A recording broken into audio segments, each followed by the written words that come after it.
Okay, hari ini saya ingin menyampaikan ucapan berkenaan 7 VIP di bawah naungan Allah. 7 VIP di bawah naungan Allah.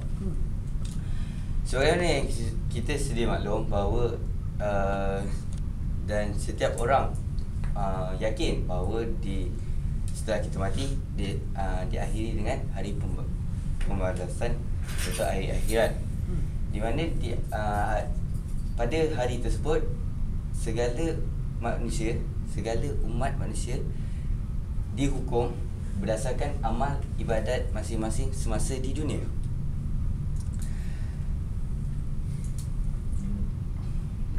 Dalam satu hadis Rasulullah telah bersabda bahawa terdapat 7 golongan yang berada di bawah naungan Allah yang Allah pelihara daripada sesaan pada hari pembalasan tersebut, iaitu Ada tu rekod bagai tak? pada contoh pada padang mahsyar. Okey. Di sini antara 7 golongan tersebut, 7 VIP tersebut, yang pertama adalah pemimpin yang adil. Di mana golongan ini diletakkan sebagai golongan pertama kerana dia adalah asas kepada pembentukan 6 golongan yang lain. Jadi sebagaimana Encik Nazim mengatakan tentang pemimpin-pemimpin yang adil yang patut terdapat di sebuah negara, memimpin negara-negara. Jadi daripada pemimpin yang adil ini membentuk 6 lagi golongan yang lain, iaitu golongan kedua adalah remaja yang hidup dalam ketaatan. Di mana remaja-remaja sekarang ini, seperti yang kita perhatikan, bahawa terdapat banyak masalah sosial, terdapat banyak masalah yang berlaku. Banyak masalah yang berlaku di kalangan masyarakat, seperti gejala zina, gejala rompakan, gejala ragut dan macam-macam lagi. Di mana remaja ini diletakkan di bawah naungan Allah Subhanahu Wa Taala kerana remaja ini pelihara diri mereka supaya jauh daripada golongan-golongan yang tersebut. Sebagai ganjaran, Allah melindungi mereka, pelihara mereka di akhirat kelak. Di sini walaupun hanya saya seorang sahaja remaja, tetapi para hadirin boleh mendidik anak-anak, tuan-puan, ataupun kepada saudara mara yang masih remaja untuk hidup dalam ketaatan, supaya kita boleh mendapat manfaat seperti pahala daripada apa yang kita sampaikan. Golongan kedua adalah golongan yang golongan orang yang menjauhi zina, di mana terdapat berbagai jenis gejala sosial, antaranya zina. Dan orang yang menjauhi zina ni adalah di kalangan orang-orang yang mulia. Jadi disebabkan perkara tersebut, golongan ini adalah golongan VIP yang diletakkan di bawah naungan Allah, yang dipelihara daripada azab semasa penungguan di padang mahsyar.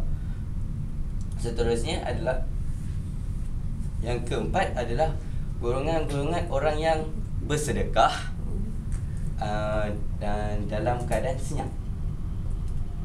Seperti yang ramai sedia maklum, tangan kanan memberi, tangan kiri tidak tahu. Alah, saya tak pasti lah. Tak apa. Ni, teruskan. Tangan kanan memberi, tangan kiri tak tahu. Ini antara sikap yang sepatutnya ada pada setiap orang. Ya, di mana seperti yang kita ramai lihat, ada seseorang, orang kaya memberi sedekah, tetapi dipaparkan, dihebah-hebahkan di televisyen dan pelbagainya. Ini menunjukkan bahawa seseorang itu sama ada niat dia bersifat riak ataupun ikhlas, kita tidak mengetahui. Tapi lebih baik kita sedekah secara senyap tanpa ada orang mengetahui. Ini Allah akan pelihara dia dan orang yang memberi sedekah juga patut bersikap istiqamah melakukan amalan-amalan ni. Seterusnya,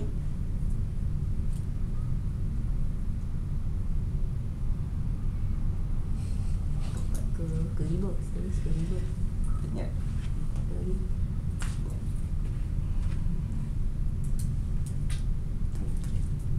Dan seterusnya adalah orang yang berkasih sayang kerana Allah. Orang yang berkasih sayang kerana Allah. Di sini dapat tunjukkan bahawa sifat persahabatan, sifat kasih sayang, sesama hidup dalam keadaan berjiran, kita berkawan dalam keadaan beragama, di mana kita memilih kawan dengan teratur, dengan baik, untuk menyebarkan agama Islam, dan menyebarkan, dan hubungan itu insya-Allah akan berkekalan, iaitu pertemuan, segala pertemuan akan terjadi perpisahan. Jadi jika pertemuan itu dimulakan dengan kasih sayang kerana Allah, insya-Allah perakhirannya kerana Allah. Di mana kasih sayang di sini bukan hanya dari sudut perkahwinan semata-mata, tapi juga dari sudut persahabatan, kita saling menasihati, sebagaimana Allah telah berfirman dalam surah Al-Asr bahawa manusia-manusia ini dalam kerugian kerana kecuali orang-orang yang menasihati. Daripada sini kita dapat menunjukkan bahawa orang menasihati ini adalah orang yang berkasih sayang, dia sayang terhadap kawannya. Itu sebab mereka menegur.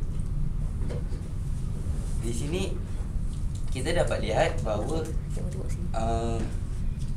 perkara ini patut diamalkan dan dicontohi oleh semua golongan masyarakat. Oleh itu saya berpesan kepada para hadirin untuk sama-sama kita menjadi paling kurang salah satu daripada golongan-golongan yang telah saya sebutkan tadi, atau paling tidak kita menyebarkannya kepada orang lain, untuk sama-sama mendapat manfaat di dunia maupun di akhirat, insya-Allah. Sekian.